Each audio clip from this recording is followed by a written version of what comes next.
try to get a better understanding of heat transfer due to steam and how that will impact people. But we're not seeing increases in energy when we put water in through the window. So that's really the big message. And I think that's a powerful message in and of itself, because the survivability profiling, when people are doing 360s, applying a survivability profile model that many people have talked about and said, oh, I can't do that from the street. That data there is going to start to say, is that a survivable environment for an unprotected civilian? Okay, we know Berensini said, hey, if you got civilians out there with SCBAs and PPE going to bed with that, then maybe a little different profile. But there was a joke there for Shane Ray, but I'll leave it. So that being said, let's turn to Chief Ricky Riley here. I'm good. No. Notice that Chief Riley is more than an arm's length away from Dan. That's Dan the Destroyer. He's destroying the fire service.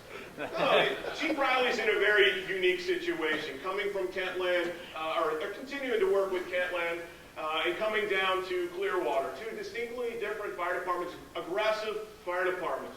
Let me ask you, Chief Riley, you look at it, at the research, you've had a chance to absorb it, you're trying to sell it to some degree in both areas, different organizations, different mindsets.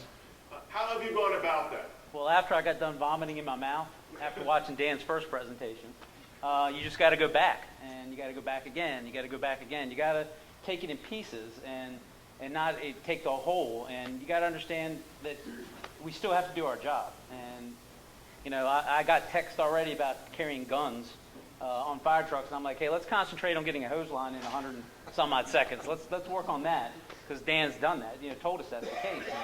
And, my biggest thing is Dan's research is groundbreaking and phenomenal, but we still have to worry about our core values, the rescue values, and how we're going to get that accomplished. And we have to go back, and they say go back to basics, but we got to go back to engine work.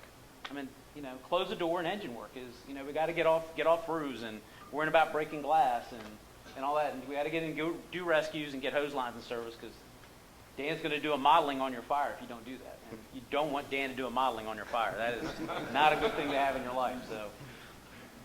All right. So let's go to Chief Bowers. Let's talk a little bit about Loudoun County. Let's talk about that. You have a very significant incident. Dan and Steve and Shane have loaded you up with some information to make a difference. Looking at your organization, how has that made a difference? Clearly, coming 13 months after Prince William County's line of duty death, Tim, they had the line of duty. We had the near miss, but we were very lucky. We had 4 firefighters that were trapped on the 2nd floor of a house. It's made a difference in the way we've taken the 360. We've taken the 360, I think, to a more focused level as opposed to just a quick look. We're really trying to promote evaluating what are you seeing? Are you seeing that running siding fire? Anybody here from the Siding Institute? They won't sue me. But anyway, that running siding fire is something we've taken particularly of interest to hit that fire first. You might want to call it a defensive. We're calling it offensive, really, in that sense of the word. You're resetting that fire to buy you time to see what you really have, because we know once that fire gets up in the attic, then it's off to the races. So it focused us better on the 360. We now do a positive side Charlie check over the radio, even if there's nothing showing. We're verbalizing over the radio. It's sort of creating that requirement to see all 4 sides and look at it critically. We are working towards, as Chief Riley has said, getting that water deployed. We still seem to be taking a lot of time to get water on the fire. I think it's a cultural thing that we just have to continue working. We're still training firefighters in a concrete building with Class A materials. The building's not going to come down on you. How in the world do you simulate, or how in the world do you work through, getting that water applied? We're trying to do it just by simple muscle memory. Guys get off the truck, pull the line up, at least look at the window, or simulate putting the line in the window. But I think we've got to work towards creating some muscle memory in terms of that thought. See the fire, put it out. That's why they called us. Okay. Chief Crutcher, let's go with you. Looking at it from your organization, a small organization. Many people say, well, it should be easy to make change within a very small organization. Tell me what you've seen amongst your members in trying to introduce the research and tactical changes within your organization. Well, the biggest thing is just trying to convince my folks that there's something new out there worth listening to. They engaged in the entry when they come into the fire service, and we take an extended amount of effort to teach them how to be a firefighter. And then once they get that, they think, and not all of them, but they get the impression that, hey, I'm there and I can just kind of ride the wave. Where we have to go from that is things change. What you don't understand is it's probably changed 3 times, 4 times before you even got your initial training. So the understanding that it is going to continue to change, and you have to be part of that change, or you're going to be part of the problem. We're a small rural volunteer fire department in an unincorporated area. The oversight kind of stops with the guy sitting here on this stage. It's my responsibility to make sure that, one, that they're educated to the fact that there are other things out there to do, and that's why I come to places like this and got involved in this organization. The other thing is with the hurry, or I shouldn't say the hurry, but the importance of getting water on the fire and not delaying that, not to overlook the fact that, you need to size up what you got. You need to be conscious of what your senior is telling you. Previous chief that I worked for said one of the worst things that he ever thought that an air pack in the jump seat of a company officer was the worst thing that ever happened to seeing size up, because they come off the truck, they don't take that time to look around, go to the side of the truck, grab the air pack, put it on, and just kind of, let that soak in. And I think there's something to that. The other work can be getting done while that size up can take place. But we can't, we can't discount the fact that there are rural volunteer fire departments out there that, 20, 30, 40 members, that this is going to impact them just as much as an organization with 7, 8 to 1,000 members. The job we have to do and are required and asked to do on a daily basis is virtually the same, and the community expects the same outcomes. And I think that's an important point. Dan, Steve, and everybody that's contributed to the research has never once said this was about a rural fire department or a major metropolitan fire department. Science is science. It's applicable with whatever staffing you have. It's not about a staffing issue or a configuration of an organization. But one of the challenges, Chief O'Grady, what you face, and I guess many of you in this room, when we talk about the combination fire department, you have literally two separate entities coming together to make one. Let me ask you, from your perspective, you got volunteers that you have to convince, and you have a paid staff that you have to convince. Talk to me a little bit about the difference, maybe your different approaches, and how do you bring them together to make them basically work together at the same time? Yeah, it's definitely been a big challenge. It feels like we're trying to turn an aircraft carrier, and we've had actually buy-in quickly from both sides of the house, some career personnel and some volunteer personnel. It's actually been surprising how a lot of people have looked back after reviewing some of the material that's out there or watching some of the videos, and they've just said, "Oh, I feel so stupid. This seems so straightforward. It makes total sense. Why were we trying some of the tactics that we were trying?" So those people we found are actually on the forefront of helping us turn this ship. They're involved in some of the training. We've got training when I get back later this week. We've got Evolution's 3 days worth where we're going to use an acquired structure and go through the choreography of how that slicers training works and how we can implement that into our daily tactics and our daily habits. We've talked a lot about forming habits and breaking old habits this past few days. So that's what we're hoping to get out of that training at the end of the week. Okay. I'm going to switch gears. Not that we're going to get off of research, but I want to diversify it a little bit and then start throwing it out to you for a couple of questions. One of the things that I've heard many, many times going across the country is about tradition. We are a profession. Many people will say 250 years of progress or tradition unimpeded by progress. It should be offensive to most of us. But let's talk a little bit about tradition in the American Fire Service and the greatest degree of hurdles to change. So, Chief Riley, I'll start with you. And Why did I know that was? I knew that was going to happen. So. yeah, I'll start with you. What do we see as forward progress? You have basically made a huge leap coming from one organization to the other, and you had to basically implement changes and be considerate of what currently existed within this organization. So how have you gone about it? What's been your biggest hurdle? Any type of change, not necessarily just tactics or research. It's a good question. I mean, the tradition I like is the simple ones, and I said it on Friday, the simple ones, red fire trucks, rotor aids, bells, whatever you want to do, those are the simple ones Now, thanks to Dan just tearing this fire service apart, that we got to really get back to concentrate on what our job is. And people don't want to do that. Chief Bowers talked about it.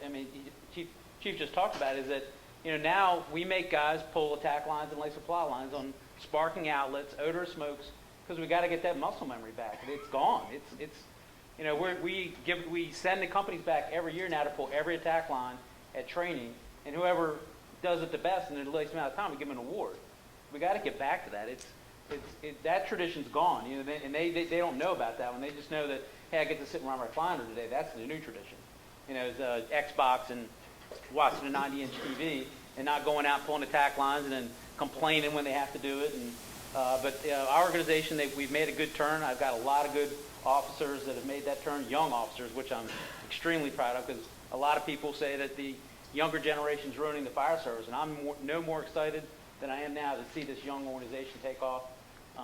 And a lot of that has to go to the guy that took over for me at Kenland, Tony Kelleher. I remember when he was 18 years old, I call him Lord Farquhar. He only stands about this tall, and from Shrek, and he took that organization from where I drove Mark Bashore crazy, violating SOPs and not doing things correctly, and trying to change that around to where that organization is every button snapped, every buckle's together, and the hose line's out every time, giving the correct reports every time. That's the tradition we need to reestablish, not some of the older ones. But I can get a leather helmet with a thermal imager and flare and everything else, just for you, though. Very good. We're knocking down barriers. Chief McCraney, how about for you? On the operational side, this is a concept that I think Chief Buchanan has talked about over the years, and we've adopted a number of years ago in our training academy, and that is to try to change some of those traditions and those habits one academy at a time. As we focus on some of those younger members that are coming into the organization and sharing the new information with them and setting up those new traditions, and then hope that they can try to carry that into the fire station. Now that ends up being a big challenge. As they come in, we've got to make sure that we've prepared that station to accept some of those new ideas or some of those new traditions or new habits. So we spent a lot of time trying to, through Con Ed and some station visits where we're resetting some of the expectations, work through that. But we rely on that academy concept to try to change some of that. On the other hand, on the administrative side, I think it's up to us as leadership. Chief Collins mentioned it when he introduced the panel. New concepts in terms of handling processing of members or background investigations and those kinds of things are something that we're dealing with constantly. Marijuana, the issue that we discussed in our last webinar, yes, it's being legalized, and this past week as close to Washington, D.C. to those of us in Virginia. So we have folks that are going to be traveling up to where marijuana is legal, and then within a few months perhaps deciding they want to join our volunteer fire service. So how do we process those members? What are we looking for? How long before somebody who tests positive for THC, when can they reapply? So there's a lot of that we're actually opening up some new conversations and discussions. And when we sit down with our police partners, there's oftentimes a big difference between what we're willing to accept. Actually, to be honest, among my own staff, there's a big difference between what we're willing to accept in terms of a timeline for that reapplication, and how on the police side they're looking for something much longer. Is that going to be a recruitment and retention tool, do you think? I think, day trips to some of these states, ski trips out to Denver. Yeah. Chief Norman did ask the question, what do you do with legalized marijuana? And I smoke it. Let me grab one of those points. You made an excellent point that I think is a takeaway for everybody. When you train new recruits, you can give all the good messaging to the recruits. That's the easiest folks. They're the influential or most influential within our organization, are open minds. But they will never be successful in a fire station if you don't fix the door jam. And that door jam is when they cross that door jam and meet that crew. If the crew approaches them and says, forget everything you learned at the academy, we do it differently here. So remember that. There are two components to change. If you want to introduce it at the academy, you've got to prep the fire station to make sure the station they're going to is ready and prepared to echo the message that was projected at the academy. Chief? I think the tradition we need to get back to is getting to the customer. And because the customer in the residential setting thinks they live in a safe house. They don't know that flashover's gone from 13 minutes to 3 minutes on average. They don't understand the impacts of everything in their house being synthetic and what that does. They don't understand flashover. They don't understand when they buy that 6,000, 5,000 open atrium, open floor plan house, what that's going to do in a fire environment. And I think that we need to get back to educating the public. We need to get back to home safety checks, smoke alarms, get those campaigns ever more so than we've done in the past.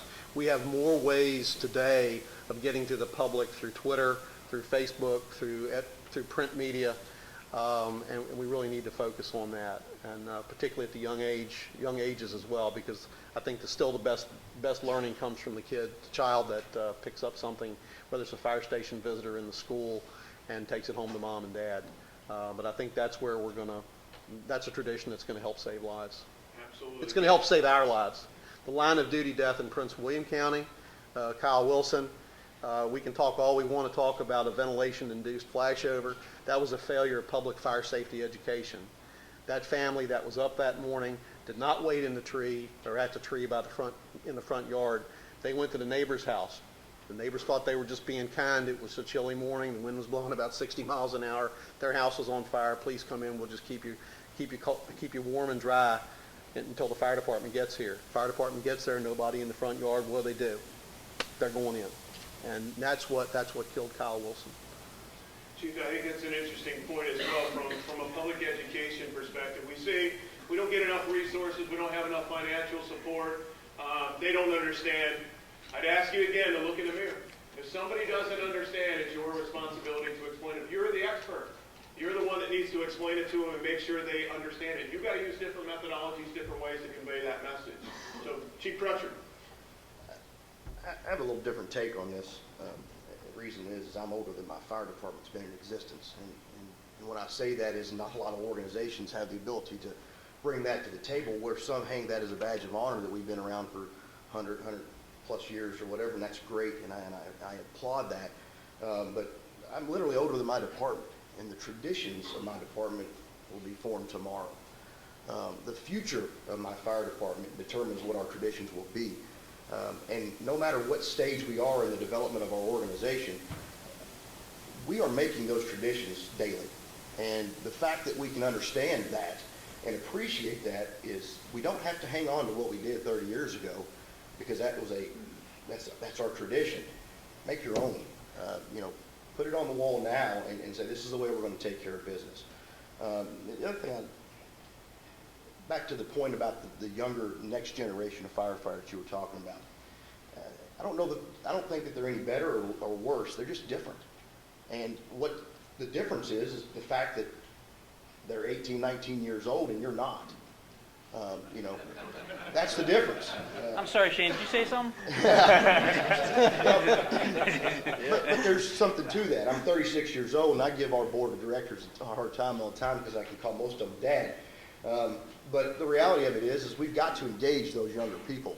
And it doesn't stop with that entry-level firefighter like you talked about. It's the company officer that's going to influence everything you do in your organization. If they don't buy into the stuff that you talk about in your meetings, in your organizational planning, if they're not there in your organizational planning, you're not planning for your organization. You're just planning for yourself. And you're never going to achieve change or implement change unless you can do something to actively impress upon your members that this matters. Because if they don't buy into the fact that it matters, it's business as usual. I'm going to use a conversation that occurred last night when we were getting the barbershop crew together, the ones wearing all the blue shirts and the clippers. But somebody made, and I'll screw this story up, but I'll say it anyway. Somebody made mention of Ronald Reagan at one point was approached by a younger generation person bragging about their abilities on the internet and everything else to the president. And he turned around and said, yeah, you may be smart on the internet, but we created it. So think about that. We look at it as generational differences. The reality is it's our job to pass the baton off, make them better. Our biggest hurdle, we had all kinds of pushback. If you remember back in 1992, the most controversial document in the American Fire Service history was what? In 1992. NFPA 1500. Remember that? 1500 was pushed back. Over 20,000 public comments came on that document. We said it was going to destroy the fire service. Now we're saying the same thing about the next generation of firefighters. Folks are not going to destroy it, they're going to basically take it to the next level. We just got to accommodate them in that opportunity. Last thing on tradition, I'll just throw it at you, Dan. You made a great comment in regards to, you still wear their helmet. You're breaking glass with the old Ben Franklin helmet. Talk to us a little bit about tradition, because I know you're getting pounded by that on the road. Well, I mean, part of it is the change that was discussed here, that, you know, the fuels have changed, the buildings have changed, and there's a mix of tradition. A gentleman just talked to me at the break, and he's from rural Georgia. And he says, you know, we've been putting water through the window forever. He says sometimes we did it a little bit differently with a fog line, and we stick it in there. In Oklahoma, they call it cowtailing it around. In Georgia, they call it Roy Rogering it around. But, you know, the thought is, well, the windows have changed, right? The window design used to be the 4 by 6 inch panes and whatnot, so you just want to minimize the ventilation. Take one of those, get the line in there, do what you can do. Now you got bigger sheets of glass that are coming out. And so we're finding through the testing that it's better to take that straight stream or smooth bore, work it across the ceiling to make the best efficiency of cooling the gases and knock that down. So we have these a mix of what has been going on forever and the new stuff. So people talk about, man, you're taking 100 years of aggressive interior firefighting, you know, knowledge and experience and just throwing it away. You know, have you really been doing it for 100 years? No. The guys that were venting as they went as part of their tradition, they needed that to breathe. But also because they didn't have an SCBA, because they didn't have a hood, they didn't have turnout gear like you have to protect you today, they couldn't take the heat either. So either that fire didn't grow as fast because it was old natural materials and they had about 20 minutes to do something, it wasn't as reactive to the oxygen that they were letting in the building, or they cooled it down before they went in. They took those fire gases and dropped them down to a temperature that their bare ears could withstand, and then they went in and vent as they went. No problem, right? They're just letting fresh air in and some, you know, milk toast warm hot gas out, basically, in our environment. Now you could be in an environment where, you know, you're just a few seconds away from that needs a little more oxygen to it ramping up and being something that's tenable in your turnout gear to being lethal exposure in your turnout gear in 10 seconds, 20 seconds, 30 seconds. You know, it could happen that fast. So you can't mix the tradition with, hey, this is how they did it. They vent as they went, without the understanding that the environment's different that you're working in. And you've got to adapt to that environment if you want to be successful. And, you know, this research isn't trying to take anything away. It was pointed out that size up is so important. Not only to understand the geometry of the building, what kind of building do you have, where's the fire extent, the spread, all that sort of thing. Try to understand the flow paths. And then by having a better understanding of fire dynamics, what the science is really trying to give your community is now you can make some better decisions. And it's not demanding that you do something a certain way all the time or any of that. We're actually trying to step away from that. We're trying to let you be the thinking firefighters and make the best choices, not only for you, but for the victims that you're trying to save, for the Mrs. Smith that you're trying to help. Okay. Let's do it this way. Let's change it up a little bit. Let me grab a microphone here, and what I'll do is I'll take one of them out there, get you an opportunity to ask the question. Maybe. Somebody, you want to grab it over there? And what I'll do is when you ask the question, we'll bat it around a little bit, make sure we get the right person answering it and what you're looking for as far as a response. So raise your hand if you have a question. All right, great. That's good. Great. Thank you. Thank you. Go ahead. You don't have a question. What do the panel members see as the two most important leadership skills needed for the future leaders of combination departments? So throw it out to anybody. Go ahead, Shane. I'll take a shot at that. You know how you're going to engage your future leaders is engagement what they do and what they know. A couple years ago, we put iPads in our trucks. It wasn't how to tell us how to fight fire, it was tell us how to get there. They understand that. They use that as a bridge to, hey, this is not just, even though there's a very large element of just getting out there doing the work, there's something else to it. There's things I can bring in and engage what I know to make what I do interesting. We put 3 iPads in 3 trucks again. Since then, We use some technology that are apps on all the smart devices that are out there, and our whole county has adopted the app because it works. Other career departments neighboring us said, man, that was pretty cool and it doesn't cost very much. Let me put that in their trucks. You got to engage people at what interests them. And getting them in the door is such a minor part of getting them to retain them as a quality member in your organization. But the leadership aspect of that is, leaders, they always seem like, oh, they're getting younger and younger. Well, they might be, but maybe we're getting a little bit older, and that's where we got to figure out what interests them. If you can determine what got them in the door to start with, poll your people. I heard somebody mention that in recruitment and retention. That's a great idea. And I looked at my assistant chief. I texted him, write that down. Poll our people and see what they want to keep them engaged in this fire department. It's not what I want. I'll use what they want to get where I want to be. That way our organization will continue to be successful. All right, we're real close on time, so 30 seconds, just Chief Riley, if you would, quick takeaway. What do you want folks to take away from the conference in general, or a messaging that you share? Just 30 seconds, right down the table. Come back, spend more money. I just wanted to go to his question real quick. I think that the younger fire service, we need to accept accountability for our actions, and we need to learn about Dan. Because I think those are the two big things. I think we've kind of lost focus on when we do something bad or we make a mistake, we try to blame somebody else. They need to take accountability for their actions, and that starts with me, of course, as a boss. And then we have to understand Dan's world, because that's going to be the new future. I'll follow your lead, and I'll add to that emotional intelligence. Follow up on, look online, and you can find a lot of information about emotional intelligence. I think that's the key to a successful combination system leader. And then I'll say the theme is take it to the streets, so that's our responsibility as we leave here. When you get back, contact somebody that you met and offer to help them. Contact somebody else that you met that you think can help you, and reach out and build on those relationships. And see you next year. Pay attention to the risk. Learn how to do your risk assessment. I was 14 when NFPA 1500 came out. I didn't know no different when I got in the fire service. We can change that and make it happen right now. Everybody says this about Dan and Steve. It's really not. It's Yes, it is about Dan and Steve. It's the only people I see on the internet. This train really took off when there were a lot of forward-thinking fire chiefs around the country and training chiefs around the country that started to say, we're burning too many of our members. We get there and the fires are getting worse and worse. We're not getting the expected result, and that insanity thing. And those are the folks that really the community needs to be thanking. And New York City, L.A. County, Oklahoma City, especially. Chief Ryan's here; he could talk to you about that. There's cities across the country that have already done this, and it's working for them. They're seeing that their burn injuries to their firefighters are going down. They're having some reduction in property loss for their community.